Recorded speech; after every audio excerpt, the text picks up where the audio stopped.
High, আমি Sneha. Welcome back to my new mini blog. তো মায়ের বার্থডে ব্লগ নিয়ে চলে এসেছি আমি তোমাদের সাথে শেয়ার করতে।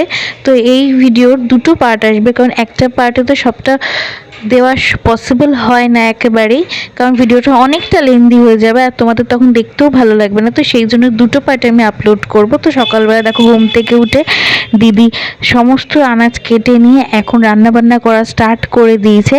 ও ডিসাইড করেছিল যে এবারে ও মাকে নিজে হাতে সব কিছু রান্না করে খাওয়াবে। তো সেই জন্য যেমন কথা তেমন কাজ।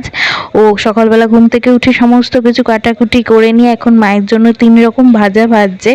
আর সকালে টিফিনটাও ও নিজে হাতেই আমাদের সবাইকে করে খাইয়েছিল। আর জানো তো, প্রত্যেকটা রান্না সত্যি কথা বলতে অসাধারণ হয়েছিল।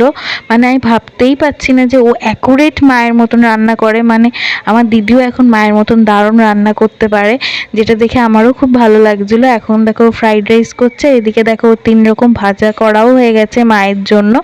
এদিকে আমাকে দেখো ডিম টোস্ট করে দিয়ে দিয়েছে। এই হচ্ছে কুট্টুবুড়োর মাছের ঝোল। ওর তো মেনু প্রায় বলতে পারো একই। আর এদিকে দেখো দিদি এখন চিলি চিকেনটাও হতে বসিয়ে দিয়েছে। কালারটা দেখো এখনই কি দারুণ এসছে না?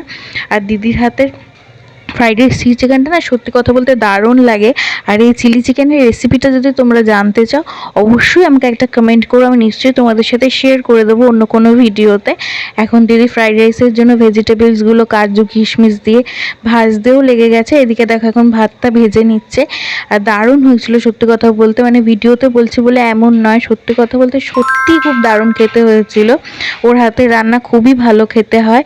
আর এই দেখো কালারটা কি দারুণ এসছে চিলি চিকেন। চলো চলো টাটা, নেক্সট পার্টে দেখা হবে, বাই।